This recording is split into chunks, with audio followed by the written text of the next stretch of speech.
welcome. My name is Leora, she, hers, based in the East Bay in California, here with my colleague, wherever Oriana is in the squares, all around my colleague Oriana Ides, and our colleagues from across the country. And we are here joining in conversation today for part one, memorialization and commemoration, navigating, creating, and holding space in our schools after loss.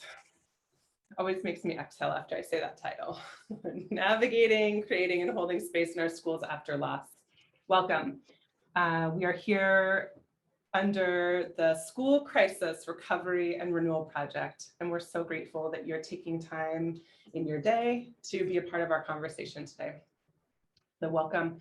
Oriana and I will be moderating, and I'm going to offer us this is who we are. We're going to be moderating. So again, as I said, I am the project director for the School Crisis Recovery and Renewal Project. Oriana, field coach. We're going to be moderating today, and we've got a lot of other colleagues who are joining us in conversation. And Livia is our incredible program manager, who you'll see just now, even in the Zoom chat, giving us encouragement for ways to share content and ways to most find accessibility in the conversation. If you have any tech needs, you can go to your drop down where it says panelists and attendees, and you can actually just scroll to where it says tech support, and Livia is there for you and here for you. Thank you. Welcome. Hi, Northern California. Okay. If you have managed to make it in your life to May 13th, 2021 without being familiar with Zoom webinar, congratulations, I want to know your ways. But no matter where we are in our Zoom webinar engagement, I want us to just have a couple reminders about the technology and the infrastructure of the conversation so that we can then have the conversation. Okay, so a couple reminders. Welcome everyone, a couple reminders.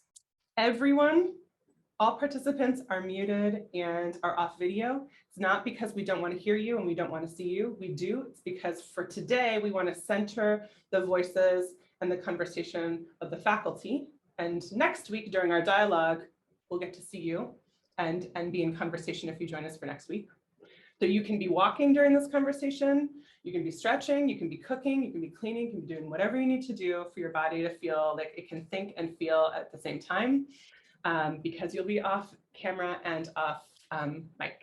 So the best way to be in conversation with us is in the chat box with the drop down to panelists and attendees, panelists and attendees. That's the way that we can see you. And also, if you go down to your Zoom bar, you'll see where it says Q&A, and you can press on that and let us know of any question that's coming up for you. Any question that's coming up for you.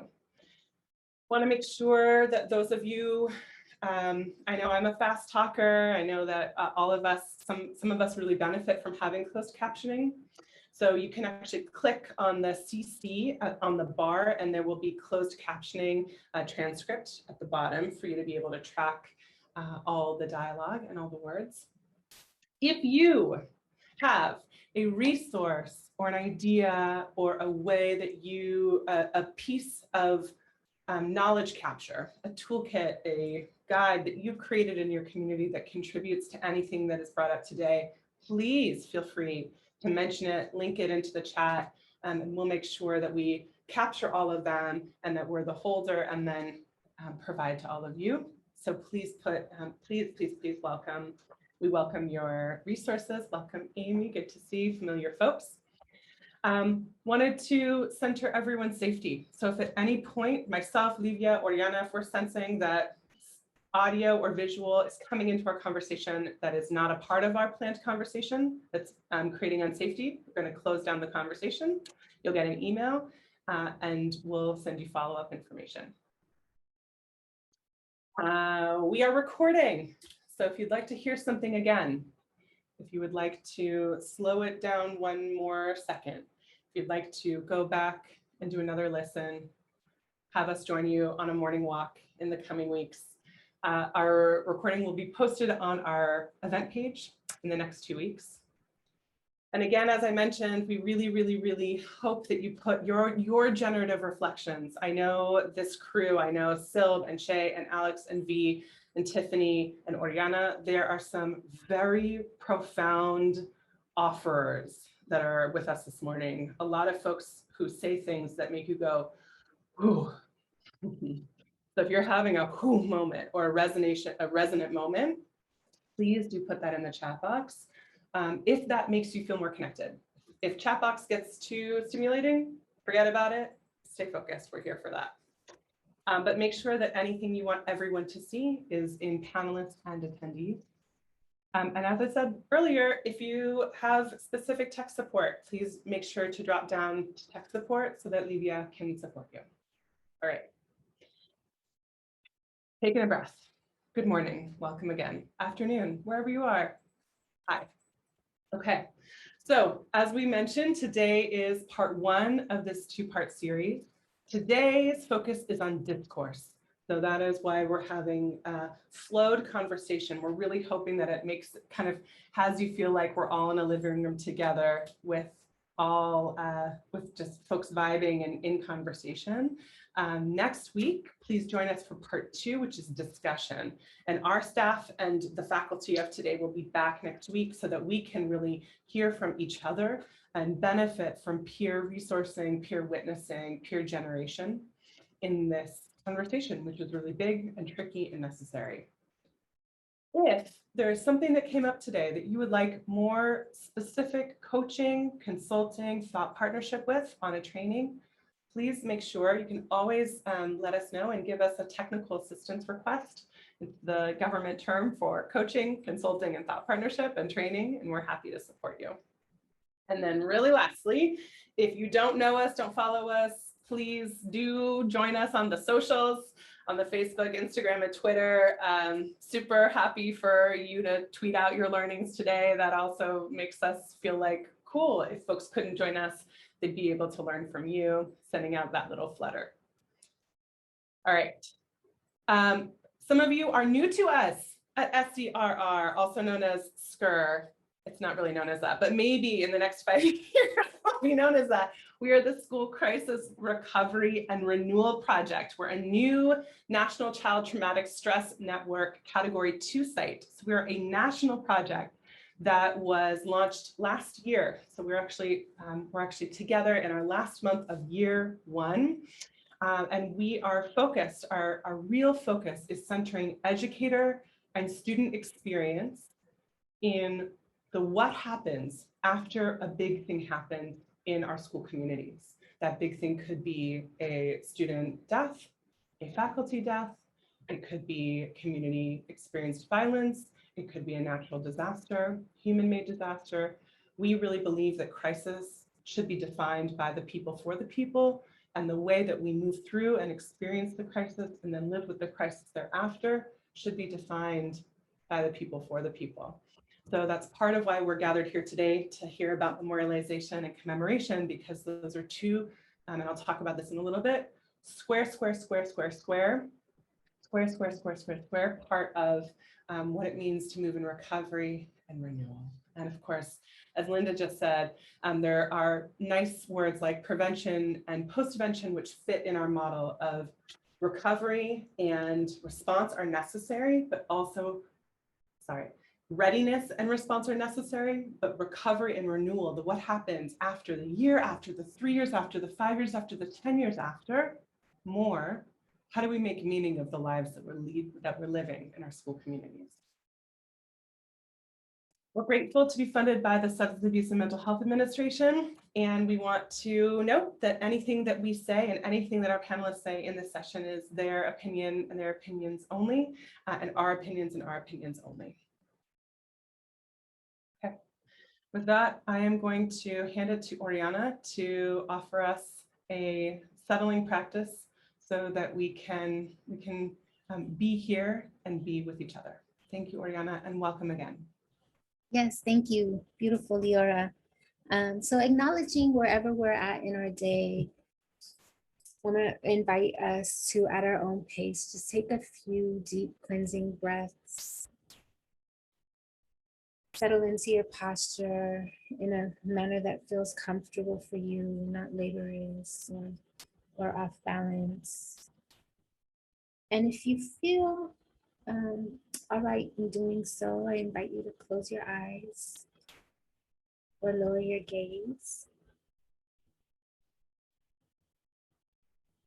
For the next moment, I'm going to invite you also to call into your memory, your awareness, someone that guides your work. Maybe a family member, a freedom fighter, a deeply respected comrade, or a beloved student. Bring this loved one's memory to mind as vividly as you possibly can. Think of their good qualities. Think of them in their purest essence. Feel your connection with them as deeply and thoroughly as you can. Imagine a shining light from their heart to yours. I invite you to recite to yourself, may they be happy, may they be well, may they be safe, may they be peaceful and at ease. Thank you so much for centering their memory in your heart and mind. If inclined, share their name in the chat or say it out loud. May their energy join us today in this conversation and in our work always.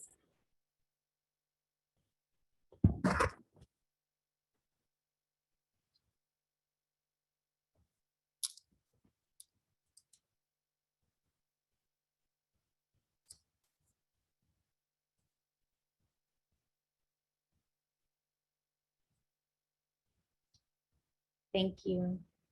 Thank you for calling their memory, their name into this space. I think our conversation, our learning will be much more rich and full because of their joined energy. So.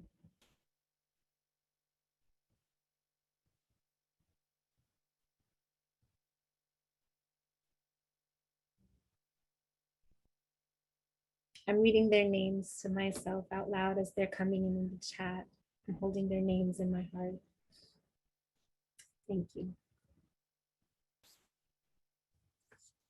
So we'd like to open with a poll to see what brings us here today, to see who we are in this space as we're building community. Nivea is going to post a poll right now and give us a few seconds to select which most corresponds to our experience, most corresponds to what has brought us to this webinar today. Polls are being populated by you now. Thank you. We're almost at 50% completed. When it gets to close to 100%, we'll publish the poll so you all can get a sense of who you're sharing space with. We're about at 84% right now.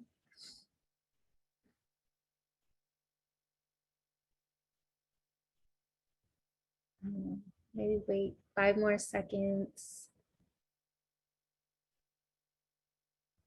Yes. Right, so if you've led your school through a commemoration, if you've experienced memorials at your school, if you're just curious, not just if you're curious, or if you're a school partner and here to listen, those are the options. And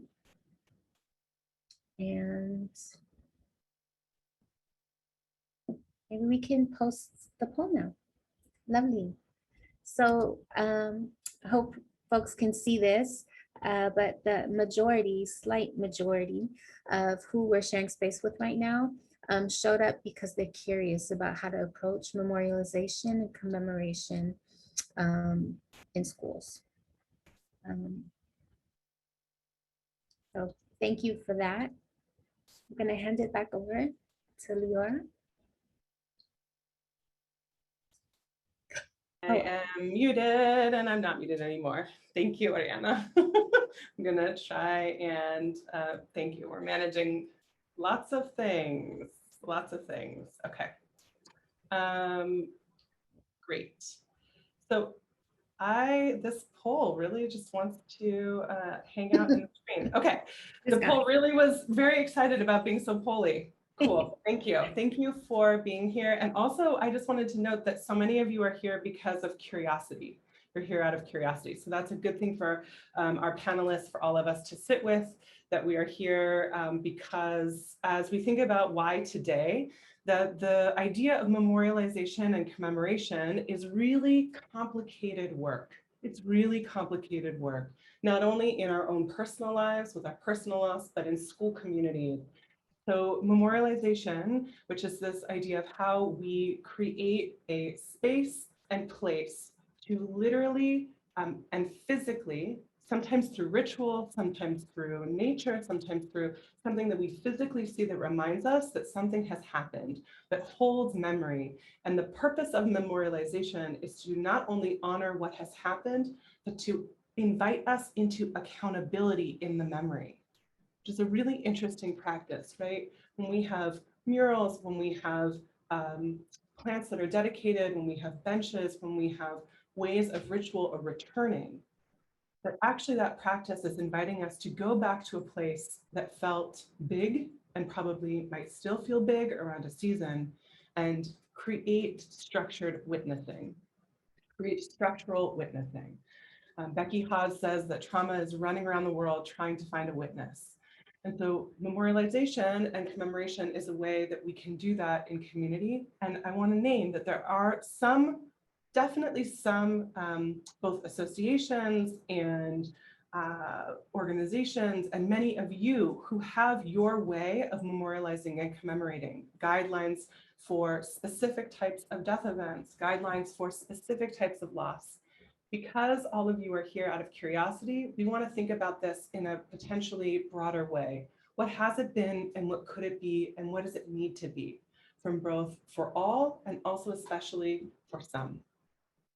So memorialization and commemoration, as you'll hear Alex and V and Silb and Tiffany and Shay and Oriana guide us through in their own reflection and curiosity, it involves trauma-informed communication and leadership. It involves grief sensitivity. It involves multiple navigations of needs of family members, of school boards, of policies, of sometimes law enforcement, sometimes our young people, oftentimes not enough our young people. So we wanted to bring that into the center of this conversation. What has it been? What could it be? And what might it be? Second, in why we're here today, memorialization and commemoration is specifically connected to the recovery and renewal work, because as Judith Herman and many other writers who offer us frameworks to understand recovery and renewal, that actually mourning is inherent to creating school safety. But the process of creating experiences where we can really move through together overwhelming experiences is inherently about creating and naming safety and then moving towards stabilization after an overwhelming moment. Sometimes we think about mourning as a different connected thing from school safety, and there are many writers, and especially in our framework at SCRR, we center it. If we don't mourn, even in a small way, and I'm not using diminished way, but in a small way or in a big way, we may not actually be centering safety, because part of safety, again, is structural witnessing. The third piece is that May is a really big month for us as educators. Everyone today in the panel are educators, some school counselors, some administrators, some now teacher educators.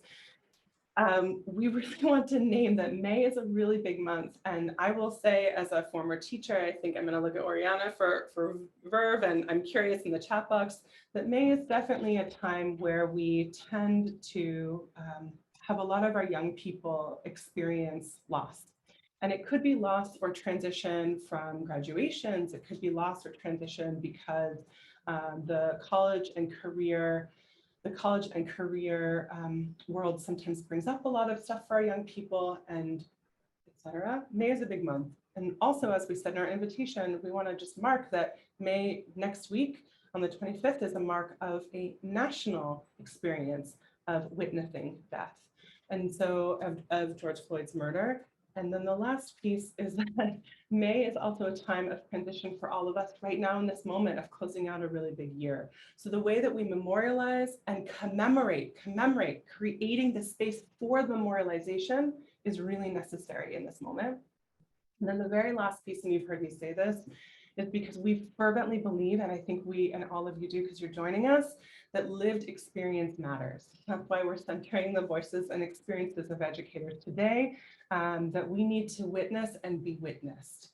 So some of us might be really skilled in creating experiences and memorials and commemorations, but I will just note, it's usually not a skill that we've learned in school, it's a skill that we learned along the way through big things, through trials and through tribulations, and through things that oftentimes there may not have been structural preparation for.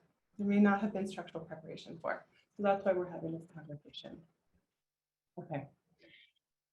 So I'm taking a breath there. If you have other connections of why memorialization and commemoration is connected to recovery, that 3 months after, 6 months after, year after a big thing, or renewal, the years and years after, please let us know in the chat box. We want to make meaning together. All right. That brings us to our conversation. So I want to invite Alex. I want to invite Silb. So Beth Silbergel, who goes by Silb. I want to invite Dr. Cristina Villarreal, who goes by V, Shay Martin, Tiffany, and Yasmina will join us next week, is not able to join us today. So I'm going to invite them on video. I'm going to take down my screen share. Hello, hello. And we are going to begin our conversation. So a couple things before we start. Again, I'm going to invite you, listeners, to let folks know, because these incredible educators are also sharing their vulnerability. They're sharing their learning in public. So if you're hearing someone share a big thing and you want to let them know, yep, I saw you, that resonated, that landed, please let them know in the chat. It's a really kind thing to do. Or if you have any other additions to the conversation, please add them. All right, I'm taking a stretch so we can get started. All right, so as we start, dear colleagues, I want to just take a moment to recognize, as I mentioned, that we're in a big month of many overwhelming moments of the impact of COVID-19, of return to in-person. So many people on this line have gone hybrid, back, forth, whiplash, and the month of May is a lot for educators. And so I just want to recognize the humanity in all of us and that we're dealing with a lot. And so I'm hoping that as you introduce yourself, that you do offer us your name and your role and your location and pronouns, but also what brings you to this conversation and what have you been doing for your regulation lately? What have you been doing that allows you to think and feel at the same time, even if it's for a couple minutes? We're going to go east to west coast. So we'll go Alex, Shay, V, Silb, and then Tiffany. Just unmute yourself and then mute when you're not speaking. Let's go Alex first.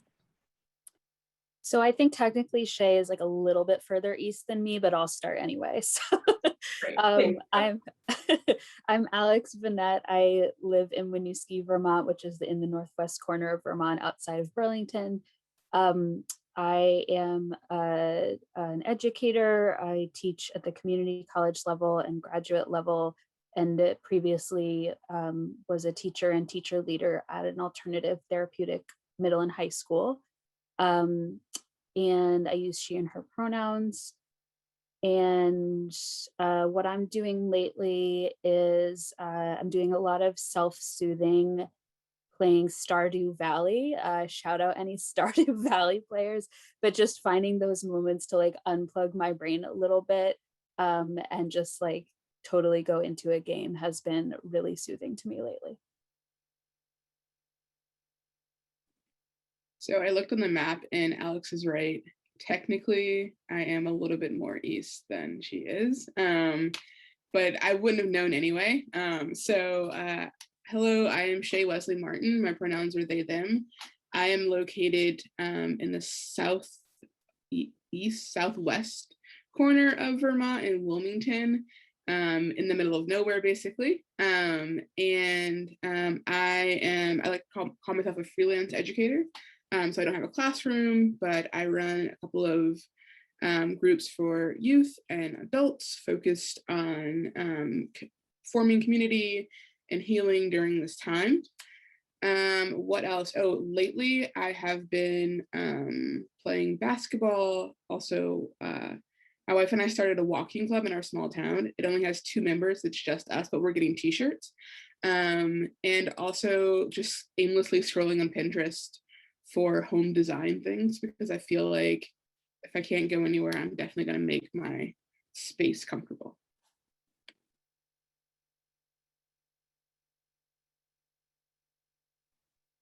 Hi, I'm V. I use she, series pronouns. I'm based in Providence, Rhode Island. I'm the director of the teacher education program at the Harvard Graduate School of Education, but proudly born and raised all over the East Bay and rep it pretty hard in these East Coast streets. Love both coasts so much, but spent nearly a decade learning to be a better educator and human being in Deep East Oakland. Honored to be able to share some of those experiences today. How I'm regulating. Oh, I picked up my regulator right here. This little one, Tiffany already knows all about these little healers. Ganella, she makes me smile every single day, even on the hardest days. Baking is very therapeutic, and lots of bowls of noodles, which Ori also knows all about. So those are some of the things I've been doing.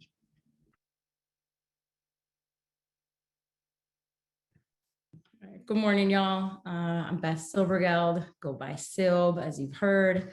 I am the principal at Leadership High School in San Francisco. It's a small public charter school in the southeast part of the city. And the regulation question, well, the unhealthy thing I do is I am grinding my teeth like crazy. So my dentist taught me a couple new stretches. And I said, how come no one has ever taught me these before? But I've been dealing with this before. I will not model them because they would look really gross. And then I'm trying to get outside as much as I can. I have a really energetic 4-year-old, so as much playground time as I will go, we're there. And this school that I've worked at, relationships are really at the foundation of what we do. And there have been, it's a question how many times, but there's times where I've been called in to lead spaces for alumni, for staff, or for students who have been taken from us. So I hope to share some of that experience today with folks who are curious or who may be in the same position to do so. Good day, everyone. I'm Tiffany Marie. I'm an educator at Leadership High School, and I have been trying to access bodies of water to sit in and sit with, to make sense of the state of the world, and also to sit by myself to better understand, to learn how to feel again. So that's been really challenging and really important work lately. That hit me. That was a sentence. Thank you, Tiffany. Oriana, we didn't get to fully hear from you. Would you offer who you are and what brings you to this conversation, your relationship with memorialization and commemoration, and then we'll move forward. Yes, my name is Oriana Ides, and I'm working with SCRR proudly. But prior to this work, I've spent 20 years in education, various roles as a teacher, admin, and school-based mental health therapist. It's been joyful and heartbreaking. And just about every year have had to hold space for young people to mourn, grieve, and celebrate the lives of their peers. And so I'm definitely still learning. I've learned a lot about how to do it, have made many missteps, but I think it's incredibly important that we do it, incredibly important that we're reflective around what is necessary in healing in this time. So. Thank you, Lori. Okay, we're going to get started with the specific question to Shay and V. And of course, there's always the invitation to anyone else who is feeling like they want to respond, push, expand, add, please do. So we're going to start with a question to Shay and V around your experiences with memorialization and commemoration. So how is leading, when we think about your leadership, how has these experiences broadened your approach to teacher and teacher educator leadership in your current work? So kind of how have you taken past experiences of memorialization and commemoration, and how are they informing your work right now with supporting teachers in this moment?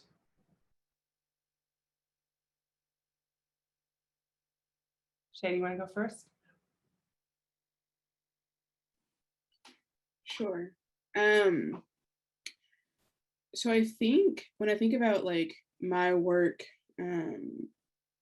leading spaces or commemorations or memorializations, I think about the way that it expands my view of recovery and healing, and celebration of life and what's good. And I also think about the toll and tax it takes on those who are doing the healing and holding the space. And so, you know, like many on this in this space, like I unfortunately have been, you know, a person who's had to hold that space, not only for, you know, students that have passed away, but also for teachers, for family members of students. And so I think about right now, I am running an online project for teachers called the Anonymous Teacher Speaks project, which is just really just a board or a Padlet for teachers to share what they're feeling.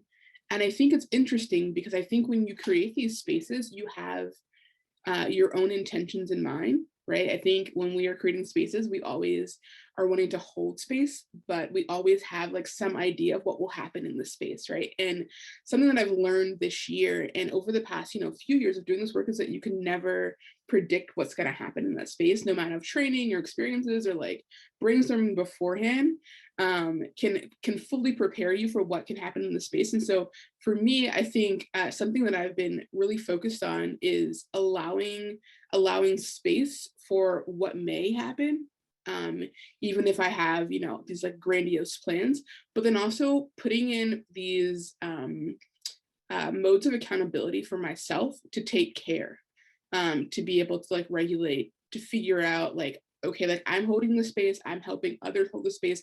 Now, how are we going to take care before, during, and after? Because I think that, you know, holding these spaces for commemoration and memorialization is really important for communities, but it's also important to figure out ways to take care of ourselves, and to make sure that, you know, we're able to continue to do this work, which is a marathon, unfortunately, because, you know, this is a cycle and it keeps happening over and over and over again. And so for me, you know, the biggest thing that I've learned over the past year during, you know, this year of really hard grief with COVID, with, you know, George Floyd, with, you know, now with like Palestine, like it's always like, okay, like I'm going to hold this space, I'm going to make sure it happens, but also how am I going to take care and who's going to hold me accountable for taking care of myself and my people. Thank you. Thank you, Shay. Oh, so much, all of that. I've been thinking a lot. I did bring my photo just because, hey, Leora, you were saying May is a tough time. This is the last time I visited Oakland. And as you can see, the last student, high school student that I experienced loss with was May 5th, 2013 at Castlemont High School. That was the last time I helped to lead. And by lead, I want to actually trouble that idea around lead because I was the assistant principal. And what that meant for me was how did I best leverage my role to ensure that I followed what the students, his best friends, what his mother, what his cousin, who was there when he was shot behind our school, and when the ambulance did not arrive in time, as so often happens when young people are shot in Deep East Oakland. The response, right? The exact same thing that the Black Panther Party was responding to in the 60s is the same issues that continues, right? To plague like our communities. So that being a part of, I think, the trauma that we had to figure out how to respond to at the school in a way that honored what his best friends, those closest to him. And so what I saw then and what I learned in that situation that I continue to carry with me is in these situations, there's no formula, there's no handbook. And I never, well, I guess it's in figuring out how do you navigate, but I want to be very clear that my accountability has always been to the young people that I love, and to the communities that I belong to, and never to the institutions, because these institutions were not built to love us. They still won't love us, and they will never love on us. And so when thinking about something like loss, trauma, and grief, to not rely on any handbooks, bureaucracies, policies, or institutions, but to really trouble them and to always follow. So I always follow the lead of the young people, the teachers who were closest to him. When I think about Olajuwon specifically, I think about the role that Candace Valenzuela played. Many of you, if you do not know her, follow her and her incredible work. And helping to think about what was that space going to be. And so when I think about what I was actually physically doing, was ensuring and moving things structurally to ensure that that memorial, the cheerleaders had an idea of what they wanted to do. The Polynesian students said, we want to dance a haka specifically for him, right? That's not something that's going to come from the district or from the principals of the school.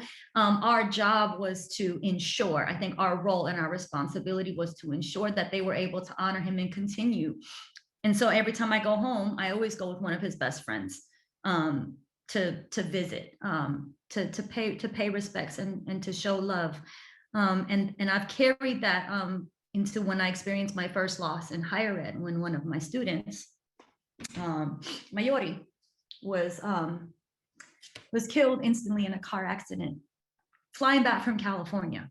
And how dehumanizing this Ivy League institution was immediately in questioning my approach that I learned from my time teaching and learning with my youth in Oakland, questioning like why I would stay in a hotel room at the funeral with my students to ensure that they were being loved on, that they were being cared for, having my house open at any time, all hours of the day, always making sure there was food. Like, our communities always have answers in these moments. What is it that, right? In the same way that Olajuwon's mother wanted his high school diploma, there's no questions around that, right? There's no questions around, no, like you're getting the diploma posthumously, like Mayori was getting her master's degree posthumously, like period, the end.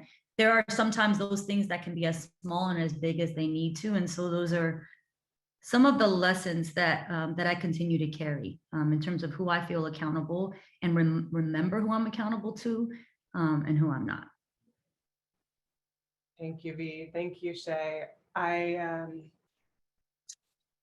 want to offer that I think these moments that we have to follow are our inner wisdom and the inner wisdom of our students, who are often our grief teachers and our ritual teachers and our holding space teachers. And I know in my practice, a moment that has always marked me in my genetic code of education is the moment of driving two students from a funeral and trying to navigate that car ride and really actually realizing that they were my teachers, that they had already experienced the death of their peers multiple times, and they knew what they needed. And it was my job to actually drive and listen.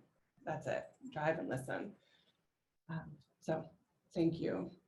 I'm going to move it to expand it to Tiffany and Shay, and again, opening, and I hesitate to use this word of what goes right with memorialization and commemoration, but what in your experience in the design, in the process, in the event, what have been moments where you have felt like something was done justly, and why did that happen? How and why did that happen? So I know, Shay, you said like you can never plan, and also there is some planning that goes into creating structure and holding space. So I wanted to turn it to Tiffany first, Shay, and then open it to other folks. Yeah, I think there at leadership anyway, there's been, I think we've done a really beautiful job of centering particular events like Dia de los Muertos, institutionalizing it, hiring a director of restorative practices so that there are circles that are done normatively, so that when there are events, it's not this reactive thing that we're doing, it's a normative part of our school community. Students have the language to engage in meaningful ways. There are several teachers who have altars in their classroom to honor ancestors and to invite very particular energies into our space.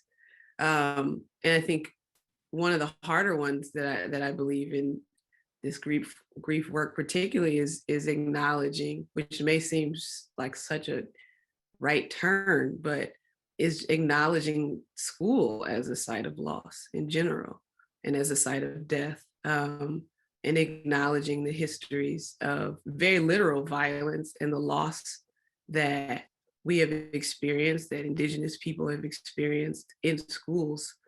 And so much of what I hear and so much of what we experience, I believe, are very reactive approaches to what a lot of theorists call horizontal violence. And so a lot of the funerals that we are attending are a result of set rivalry. Our children are being murdered.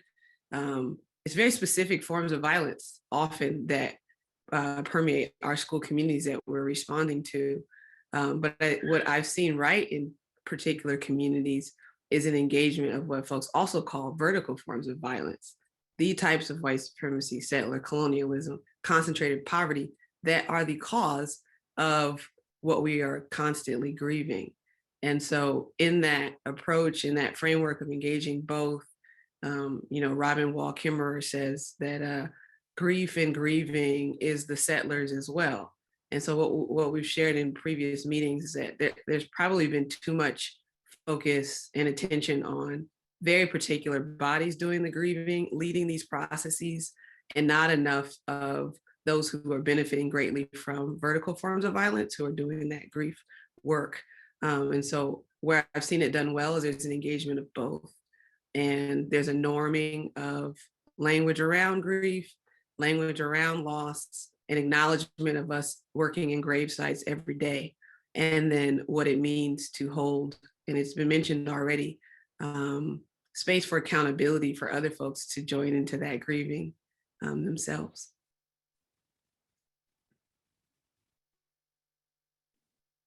Thank you so much for that, Tiffany. I was writing down notes the entire time, just like words and phrases that stuck with me. And I was like, yes, like feeling it like deep in the pit of my soul.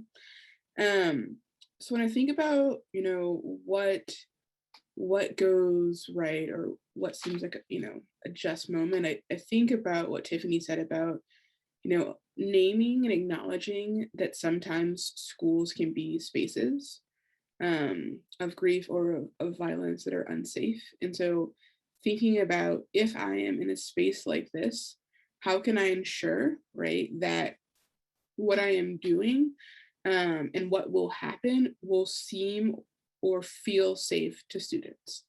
And I know that I have worked in a lot of spaces in a lot of schools that consistently did harm to students who are often the ones who are grieving. And so I think one of those things that I feel like I've done in the past is naming that and acknowledging it, right? So naming the harm that is consistently done and saying, okay, like this is how we are existing. This is where we are existing in this space. How then can we create spaces of safety, of healing in a school system and institution that has been historically, traditionally unsafe for students that look like us, right? And I think that, like Tiffany said, a lot of teachers in a lot of these spaces, there are pockets of safety, right? Pockets of security for students. And so it may be that the institution that we work in is unsafe or not a sound place for our students and for us, but we can create pockets. And I often think about, okay, how can I create a pocket for commemoration, for memorialization, and work with students? And so something that V was talking about, like actually listening to students and communities, you know, so many times I think institutions they do have like a handbook, right? This is what happens, what you should do when this happens, right? And if you don't do this, then like, okay, like you might get in trouble, you might, you know, whatever it is. But actually listening to students, so listening to kids and hearing how they want to formally do something, but then also informally, right? And so I think, so one of my probably, you're not supposed to have my favorite student was killed, was gunned down in June 2019. And his best friend and I, you know, it was in Florida, I couldn't go down, right? His best friend was like, we have to do something. We have to do something because, you know, the school doesn't think it's a big deal. We have to do something. And so the next year I went down and we went and got tattoos together, right? And I feel like that was something that was like, okay, like listen to the kids, like what does a kid want to do? What do kids want to do to make sure that this is something that is meaningful to them? Because oftentimes what schools and districts create does not feel meaningful to the community. Also, what I'm doing in these spaces, like allowing kids the opportunity to connect and engage in ways that are multifaceted, in ways that honor different modes of engagement, different modes of grieving, and memorializing, commemorating is really important. I think allowing silence, I think sometimes when I am trying to hold space and I can get uncomfortable, and I feel like, you know, allowing just the space for silence and for processing. Something that is really important for me when thinking about holding space or commemoration, memorialization, is allowing the conversation to continue. And I think that that's really important, especially right now, thinking about healing in the long term, right? So a lot of times, you know, in institutions we'll have an event or we'll have this week of whatever. And then once you're done, you know, 2 months down the road, a kid or a teacher falls apart and you're like, oh, people like, I don't know what happened. Like what happened? Why are they acting this way? And so I think what has worked a lot, you know, in spaces that I've built and health spaces for, like, is thinking about, okay, how can we create or adapt language and space for conversations to continue long term, to show and help kids understand that healing, that grieving, memorializing someone in their life is a long-term process and a lifelong process. And I really think that if you're in a space, and even if you don't get everything right, if you can help students and teachers and families understand that, you know, it's the conversation is going to continue, and allow, you know, the space for a year, 2 years from now for a kid to say, actually, I just had a moment, like I need to sit in this moment, and honoring that moment and saying like, and it's so powerful to watch a kid be able to connect, right, in their head, to connect the dots back to like, oh, like this is the space, this is what happened. It was, you know, it was 5 years ago, but this is what I'm feeling. I think that for me, even if you know, everything else goes horribly wrong in the space that I'm holding, if, you know, down the road people are able to acknowledge and continue that conversation and know that healing is okay, I think that is the most just thing that we can do. I'd love to pick up on that thread, Shay, and maybe loop in, you know, I think one of Leora's next questions was going to be about like what goes wrong, or what like makes memorialization hard. And so I think I'm going to try to connect a couple dots, which is that it's just what you just said is so important around like those spaces not just happening after the crisis that the adults name as the crisis, or that certain adults name as the crisis. Like there's always a crisis happening for somebody in the school community. It could always be the worst day of someone's life in the school community. And because I didn't call that the crisis doesn't make it not a crisis. And so to me, the most powerful communities that I've been in for holding space for grief have been those where there was a routine or a structure built in literally every single day for people to just show up as their full selves. At this alternative school I worked at, we had circles every single day with kids. We had circles regularly with faculty and staff. We had a structure where if something bigger was bubbling up for a lot of people, we could call a special circle called Making Meaning, where we would gather and really dig into something with kind of a structure we all knew how to pick up. So I think those are really powerful because then it takes the ability to define crisis away from just the people with certain job titles, and it puts that with everybody. And where I've seen things go most wrong is where communities are not set up in ways that honor people's humanity or that treat people as humans. And V, I was really resonating when you talked about losing students in higher ed and how awful institutions can be. And, you know, I teach at one institution that relies a lot on adjunct faculty labor, and there's not a strong sense of community among faculty. There's not a strong sense of community among students and faculty because faculty are constantly turning over and students don't feel like they're part of a community. And so I had a student, a former student, die a couple months ago. I found out because I happened to see the obituary in the local paper. I literally never heard anything from my institution, even though he had been in my class just the previous semester. There was nothing there was just literally nothing. There was nothing at all for that community. And in some ways, you know, I can't imagine how there could have been if you build an institution in ways that intentionally break down community, that exploit people's need for labor and don't create longevity and connections, then how can you truly memorialize? And you know what, even if someone from the institution had reached out to me and said, oh, we're going to hold this thing, I don't know that it would have been very helpful because I'm not in community with any of those people who also knew him. And so I think that building in those structures is so important in order to make this meaningful. Thank you, Alex. I'm so glad that you added that layer. I think what you just offered was bringing up this experience that I had when I was coaching a high school in Los Angeles, and the new principal could not figure out why everyone was flaring during 1 week in November. Could not figure it out. Teachers were flaring, students were flaring, and someone had to remind the new principal that there had been 3 students who had been killed this season for many years. But because there was new administration, that understanding and empathy, that holding had been lost. So there had to be a reminding. There's a reason why, I mean, I'm speaking to all of us because I'm looking at all of you, but I'm looking at all of you on Zoom. All of us who've worked in schools, we can feel it in the air. We can feel it in the air when there's the season of the return, of a moment of both joy and also moments of deep pain, right?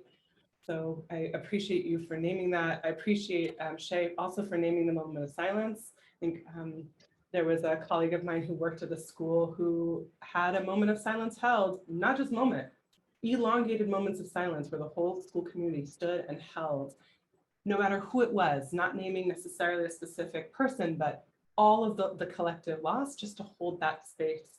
And I think what that does is it does bridge us to the question that Alex knew I was going to, which is the stickier questions, like the question of how do we choose who we memorialize and who we don't memorialize? There are some people, I know I just saw in the chat, some people are saying there actually are policies that we need to follow. And I just want to name again, the purpose of this particular conversation is to center educator and administrator voice. which have historically not been a part of those policy creations. And so part of us right now is doing that bridging between the students, educators, and the policies that exist. So here's the question to everyone, and I'm going to ask for you to keep your offerings with time respect, because it's to everyone. How do we talk about the sticky elements? How do we talk about, do we memorialize members of our community who die by suicide? Do we memorialize gang and gun related violence? Do we put up murals? Do we put up physical things? There are some people who say do not put up physical things because it honors one student's life over another and creates tension. So just want to raise some of the problems of the practice of memorialization and commemoration and hear how we grapple through it. And maybe we can start with Beth, who we haven't heard from yet. I was thinking about the phrase that you used earlier around structural witnessing and the ways in which young people and staff have been memorialized is through their carrying their stories. When I started as a teacher here, I learned about a student who had passed away the year before from cancer.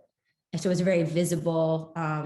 Her illness was very visible in the school, and her passing was felt by many, many students and many, many teachers. So I knew, even though I didn't know her, I knew who her circle of peers were. I knew who the teachers were that were there, and I knew that they were carrying it.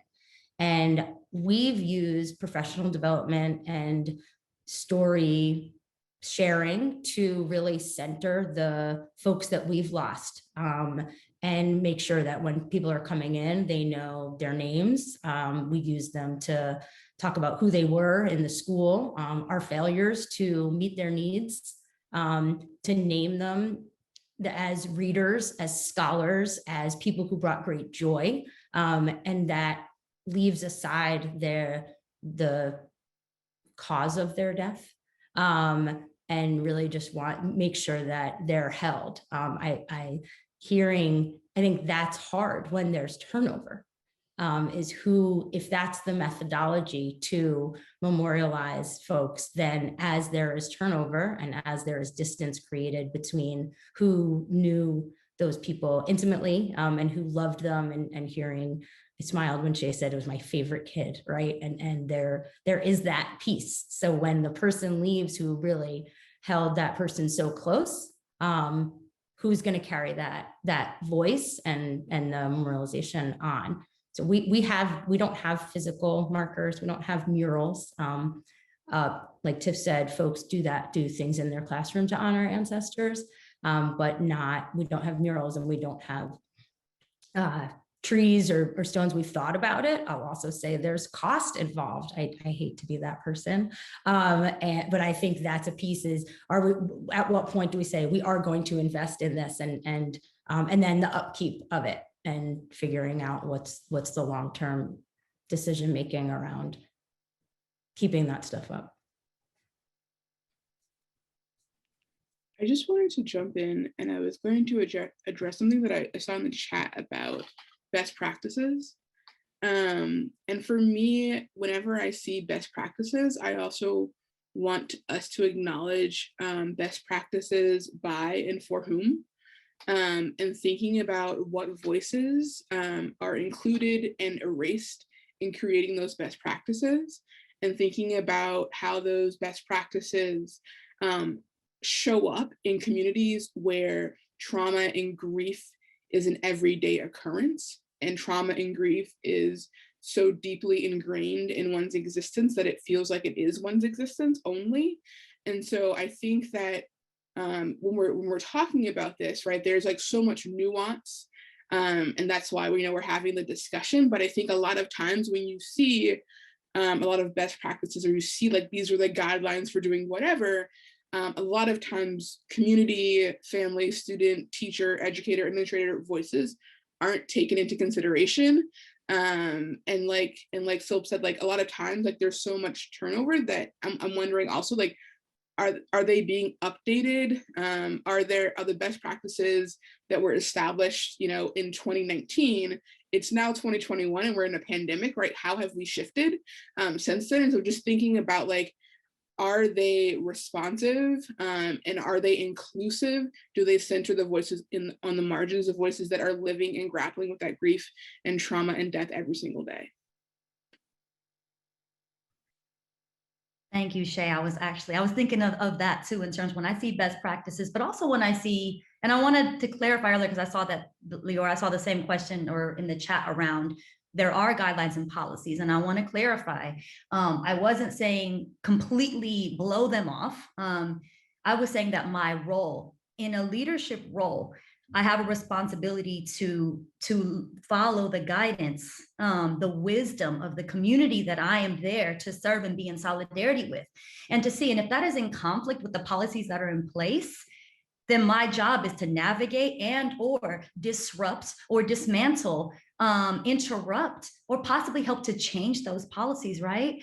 Because like you're saying, Shay, like some of these, what practices we need to update. I also saw right in the chat, like, yeah, to ensure that they are informed, by trauma informed, culturally responsive, and same for policies. At one point, right, the policies and guidelines that were in place quite literally excluded every single one of us on this panel from the positions that we currently hold in schools. Like it was illegal for us for all of us literally here at one point, and those policies had to be changed, and they weren't changed by the people who created them. They were changed by the people who resisted them and refused to be dehumanized by them. And so oftentimes when I pulled up, because to go to this question, and I'm taking a little time, but it was Richie Bennett's class that created the mural that same year in June, and that painted it on the school. And so in that sense, right, again, something that was led by members of the community, his best friends, right, one of his teachers, I wanted to support that. And so, I know and that's sticky, and I'm going to let that stickiness set.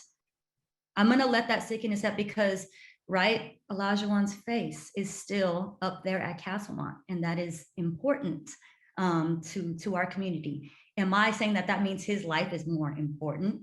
No, I'm not saying that. I don't believe that.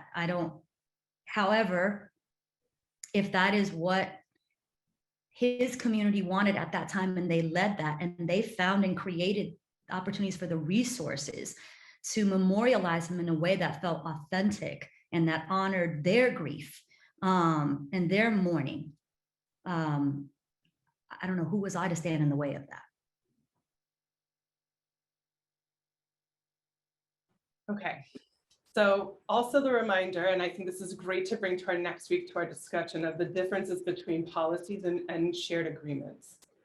Really big, there are similarities and differences, and I see also a lot of folks bringing up postvention and naming that we're trying at the SER project to expand the conversation of postvention. And my curiosity question for those of you who are coming up with resources are, how are memorialization commemorations centered in postvention work, centered in 5 years after, 10 years after, in the return and in the ritual.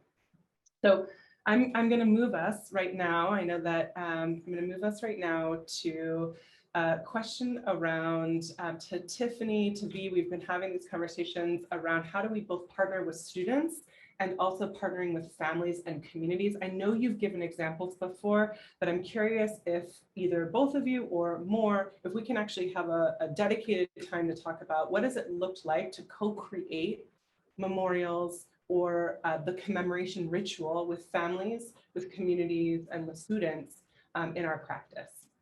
So I'm going to offer it first to Tiffany, then to me, and see then Beth, Sil, and Alex, and Shay, if you wanted to add, and Oriana, of course. Yeah, I mean, this question is really hard for me because I don't know exactly how I feel about, I have a lot of grief around young people having to lead these ceremonies and these practices, and on an ongoing basis. I have a lot of grief around that, and sometimes there's this really weird out that I see adults taking, and like, oh, they know what to do, so let's let them lead, which actually takes away from the fact that a lot of adults are very uncomfortable sitting in certain discomfort, or very uncomfortable. And that's also a privilege in and of itself to even be able to be uncomfortable. But I think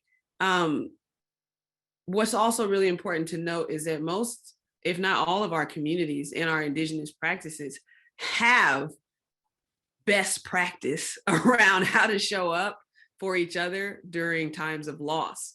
And so and a lot of times there's this really weird connection between the kids that are named and labeled as off the hook in schools, and then you go to these wakes and you go to memorials, and these are the kids who are often leading really important practice outside. And of course, we know that's part of that's due to the subtractive nature of schools, in that we don't honor not just the grieving processes, but just these indigenous practice in general in our classrooms. But years ago we lost a few years ago now we lost Milan, and she was violently murdered, and and it was something that a lot of folks knew about, and it was such a challenging time, because I think so it was summer break, right? We were already summer 2018 in July. We were so July 2018. Yep, and I'm about to get on a plane to head out the country. Sil was on the East Coast, and I know I don't think we're gonna have time for that other question, so I'm gonna throw that in here. But like, that was a time that we had to rely upon greatly the young people, and so we were kind of trying to do all this work and making sense of the container for it. And I think that was the extent of the work that we needed to do in that space. And what really happened was our young people know how to inform each other. They knew how to show up for each other. I think it was like 400, 500 people who came. And that wasn't a result of our organizing and our leadership, but that was our young people who, and we, there were all these things that we needed to prepare around security and having that many people in the space. And there were no problems, because we know how to show up for each other. We know how to grieve together. And really, it was a matter of, in that instance, of us working harder to create the container for it and moving out of the way for them to do what their bodies know how to do, what their communities have taught them to do. I think more times than not, it's about us moving out the way. But I want to be careful in how I'm saying that, so that folks don't feel excused from doing this work and doing it in meaningful ways, so that, again, part of this conversation is it's responsive, but I think so much of our grief work is reactive, in that the greatest leaders and folks norming this work are norming it. They're in their classrooms, in their practice, in their lives. They are sitting with others who are suffering. They are empathetic. And they also have, I think, a much healthier relationship to grief, and not seeing it always as this bad thing. That day, I think that celebration was confusing for some staff members, because there was a lot of laughter, there was a lot of joy, and folks were like, this is not supposed to happen. It's like, but it is in many of our cultures and our practices. And so young people were instrumental in getting folks there, in leading a lot of, and modeling really what it means to balance joy and pain in their testimonies and their experiences. And so much of our work was about moving aside so that they can blossom in those ways.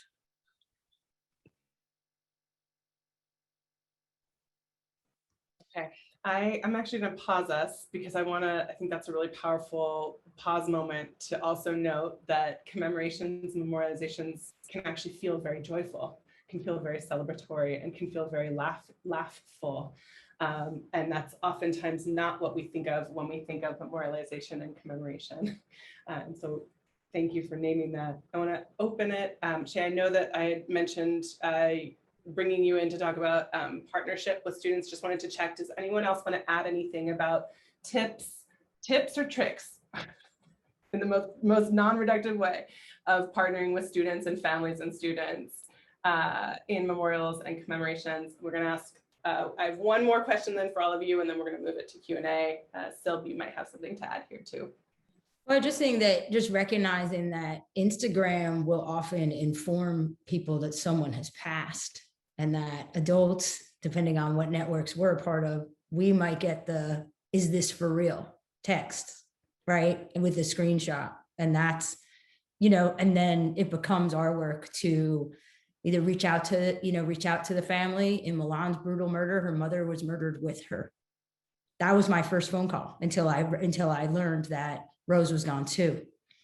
So I think that piece, Instagram is how folks will know what's happening, before and then through and beyond. And I think the other piece is it's also, social media is the reminder pieces of the healing as it continues, and other opportunities to come together.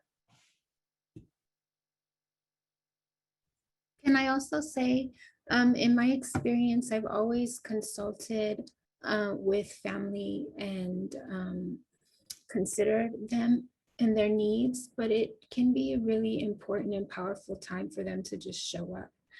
They're doing a lot of work outside of whatever we're planning to plan for their family and their greater community. That is pretty taxing on their energy and their spirit. And so for them to be able to show up and just to receive and to learn different sides of their young person, it has always felt like a gift that they've experienced and have been incredibly grateful for. So just wanted to share that. Thank you. I know that we have a couple more minutes together. This is an important one to center. So I'm going to turn to Alex and to Shay to share with trusting how you are going to offer with time, big complex questions around how do we commemorate and memorialize COVID-19 and the impacts of COVID-19, either literal loss or this collective experience that we've had, anniversaries, etc. And then how has this dynamic of virtual dispersed, shifted, changed, created opportunities for us to hold space differently? I'm going to offer it first to V and Shay, and then we're going to move into questions and answers in our remaining time.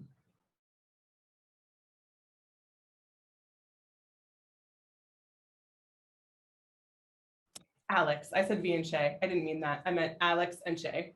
So sorry, Alex is looking at me like, what? Yes, go. I was go, just, Alex. I'm go, fine Alex. with it. Shay, do you want to start or do you want me to? I think a lot of what we have already named about the importance of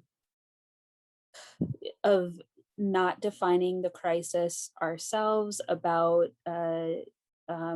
doing that delicate work of following the leadership of youth while not forcing them to lead, instead of being able to be kids who are being taken care of by the adults in their lives. All those things apply.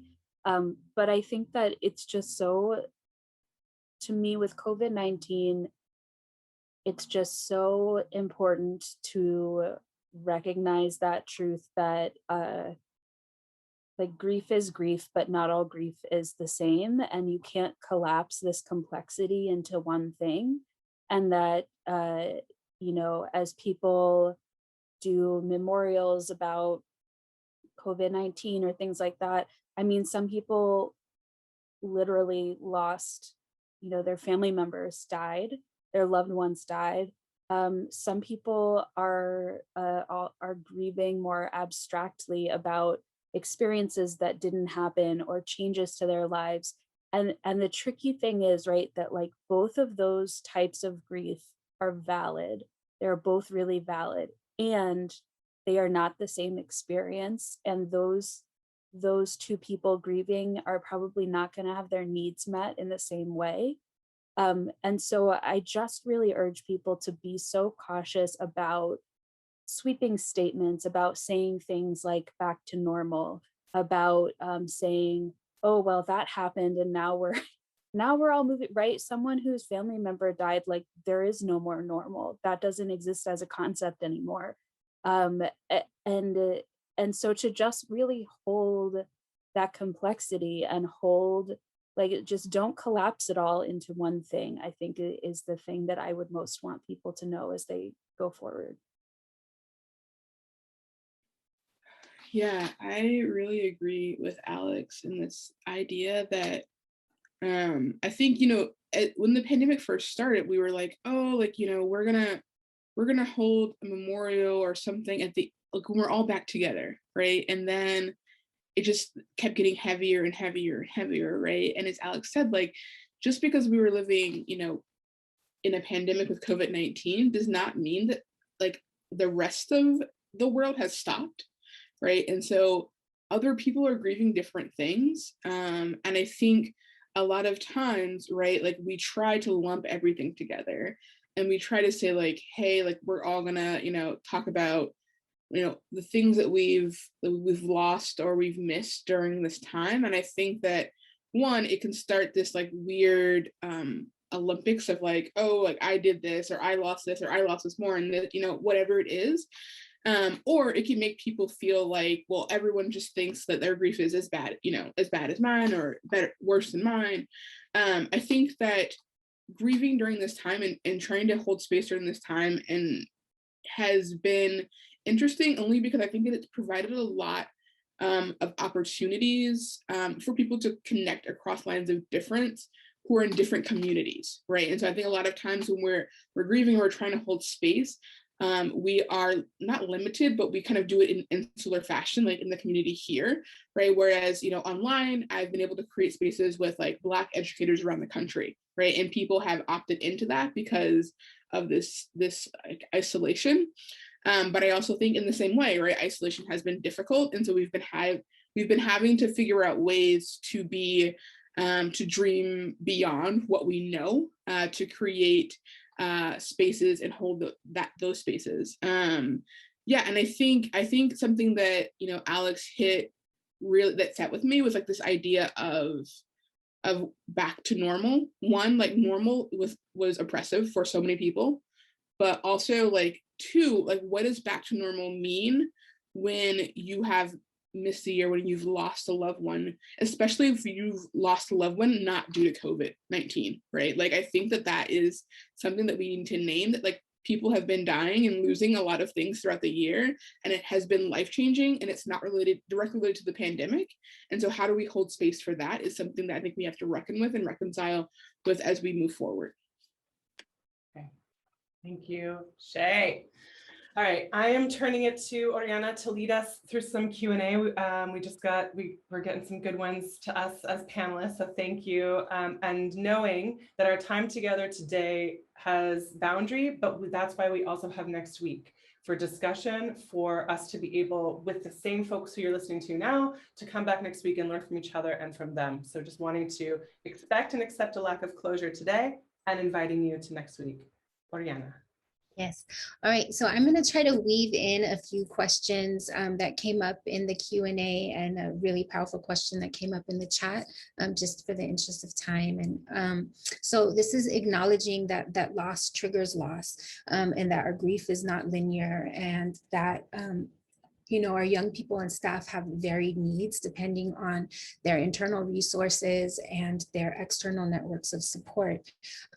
There's a question around safety, also a question around logistics. So emotional safety and physical safety, what are the things that you consider when creating space for memorialization and commemoration? So logistically, in terms of trauma-informed communication, messaging, how you create a plan of action for certain events, things to consider. So.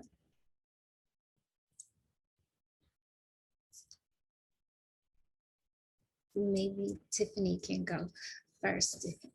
I see the thinking eyes.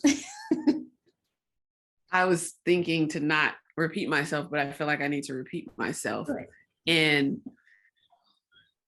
the wisdom that comes from, you know, thousands of years of wisdom around sitting with people around their suffering is not something that can easily be learned and practiced. And what this work involves is practicing and experimentation, unfortunately, because of the types of practitioners who are in schools, who very often in teacher ed programs this is not grounded in practice. And so all this is experimental at the expense of children and communities. So logistics, I'm not that, because grief work, I don't even know what that means as it relates to grief work. I come from the Black church, which means to be ready for whatever's about to happen in that space.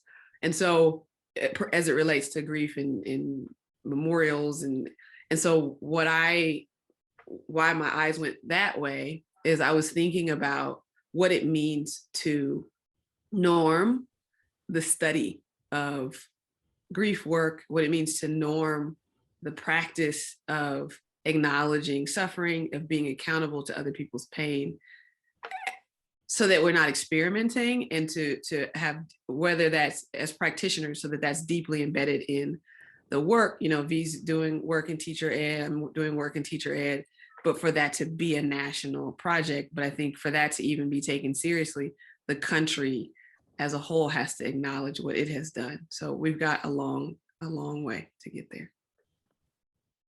And I would just add, right, that like if we're thinking about, yeah, just like how do we show up for this, and what are some missteps that we want to avoid, or do's and don'ts, or those types of things.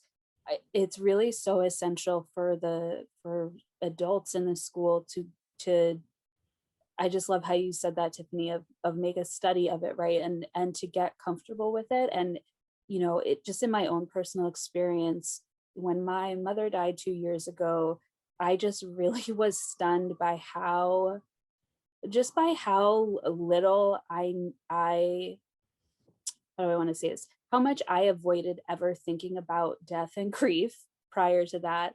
And then since then, how I experience everybody else's avoidance, and how people don't want to talk about death. People don't want to engage in real conversations. People don't want to joke about it, even though it's part of life. And people who are grieving, we're funny, right? We got jokes about it. And just thinking about how, like, you as an educator, right, you have to get over all your own stuff about a whole variety of things in order to show up for kids. And so one of the practices that was so helpful at my old school was that every single day we would have a morning huddle that was about, you know, just any logistics coming up during the day. But then also, if we got word of anything that happened over the night or the previous day, we used the morning huddle to do a check-in and see if we were grounded, and to say, you know what, actually, I'm not grounded. I need to tap out of this work with this student. I need somebody else to support me. And I remember when we would have students' family members die, but that morning huddle was really important to go, you know, my initial reaction is, oh, poor baby. Oh my gosh, how's he going to be today? I need to, you know, treat him like a marshmallow. And like, that's not how that kid was reacting to that loss. And so the chance to take a breather as the adult and say, my own stuff is my own stuff, and I need to be here for what this person actually needs from me, right? It's like that. There's the ring model, right, where like you put your resources in toward the person closest to the loss. And I think that we need the structures in schools to do that. I think there's one element, there's a racialized component to the work, and to who is going to outreach to the family first. That doesn't mean they're the only person. And this is a place to be uncomfortable. There are times where maybe the last time you spoke to that parent wasn't great. It's your call to make, even if it's unless someone has already done it. So I think activate a team is part of it. And there will be mistakes. And at times we plan memorials where families don't come to it, and it's for the community that shows up for it. I just want to go, something that Tiffany said earlier that is just sitting so deeply in my heart is like, that this needs to be, when just bringing up Dia de los Muertos, like this needs to be woven into how you already are as a school. So if you haven't done anything and then something happens, then it is reactive. And I think how much of everything that happens in school is reactive. And in that case, irresponsible or experimental. And so I think having even this be a space to think about how is it from, it's what brought me into teacher education, because I felt everything was so reactive, and I wanted to get to teachers before they even got into classrooms. And even then, in seeing how violent teacher education and how deeply problematic and colonial like teacher ed is, what is it like to disrupt that and to build this into like, because it's all relational work. right? All of this, like organizing, it's relational work. And so, yes, when it comes to the family, it's like, well, not what the protocol says, who has the relationship? And if not, well, then as a school or as an organization, you all have some deep work to do. Right? That who I think it has to, I don't know, that's my approach was often through the relationships. While also I want to continue to hold it, what Tiffany said too, while also not over relying on and having disproportionate labor, who's performing that labor, which what I wanted to bring up earlier was I was thinking about what's that called, the social change ecosystem, the roles that you play. But I wonder, like, right, it becomes like everybody actually can have a role to play. But part of it is you have to just kind of know as a community, as a school community, what are the different like gifts that each of you bring, so that when crisis happens, you activate like your agency in ways that are compatible with who you already are on an everyday basis. And then it's just not, oh, you're doing something out of character.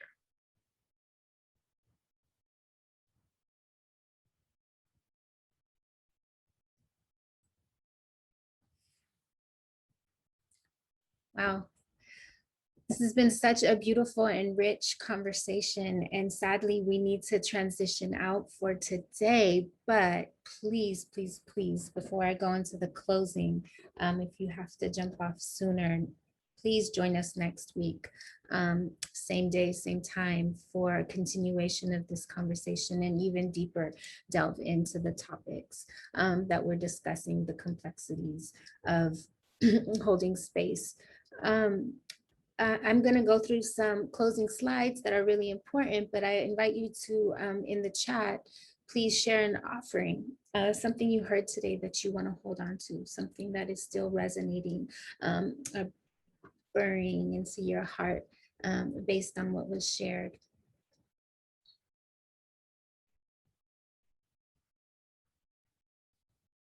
See, gratitude.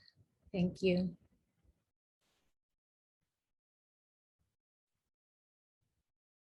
And please make sure to put them to panelists and attendees so that we can all learn together. Ooh, Rebecca, pockets of safety, beautiful.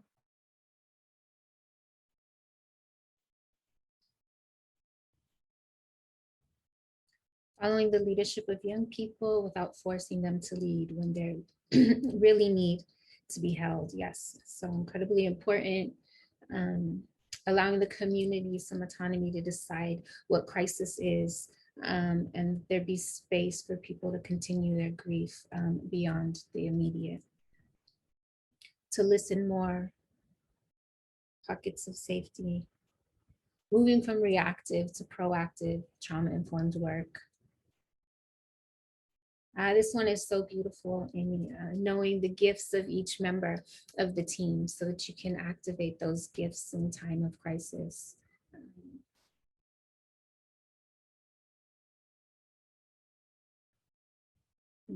Considering cultural issues, relationships.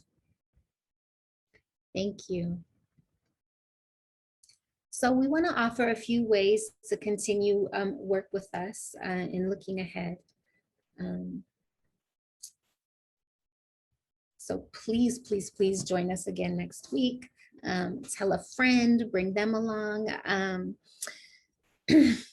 So part 2 is the 20th of May, 11 to 12:30, same time. And that is more discussion-based, smaller breakout groups led by each one of our panelists. It's going to be incredibly rich and powerful. A few other ways to get involved. So on June 3rd, we are holding our second version of this really powerful event. It's a day-long effort to really highlight the importance of ritual by engaging in ritual.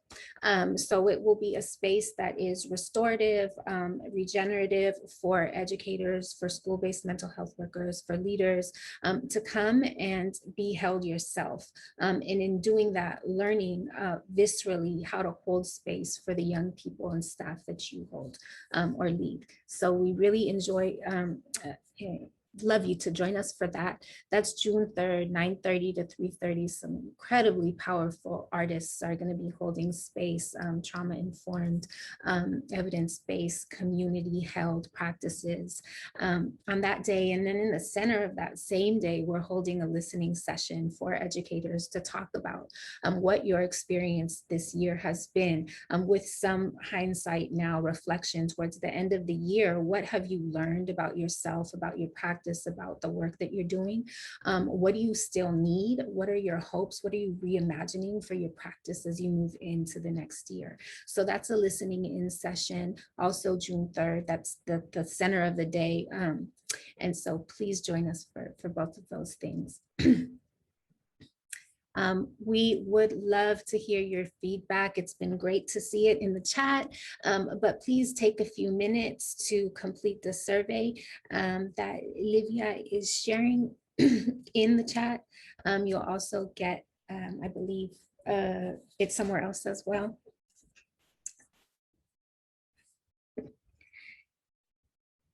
Right. Yes, Thank you. Thank you, Oriana. Maybe we can throw up some more chill hop as we close out. Please, please, please. Oh, thank you so much. Earring love. Thank you so much.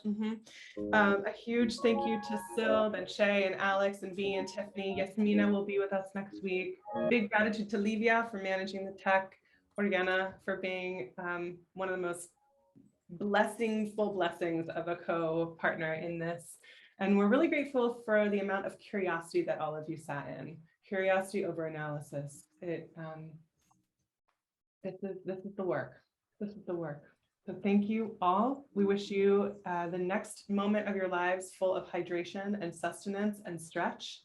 Maybe a little jaw movement, right, Beth? Whatever you're doing, jaw, and please, if you haven't yet, in the chat, we'll keep it open for about 2 more minutes. Please share an offering. Share an offering. That's one of the biggest acts of love for teachers, is to share an offering of a takeaway. All right, beautiful.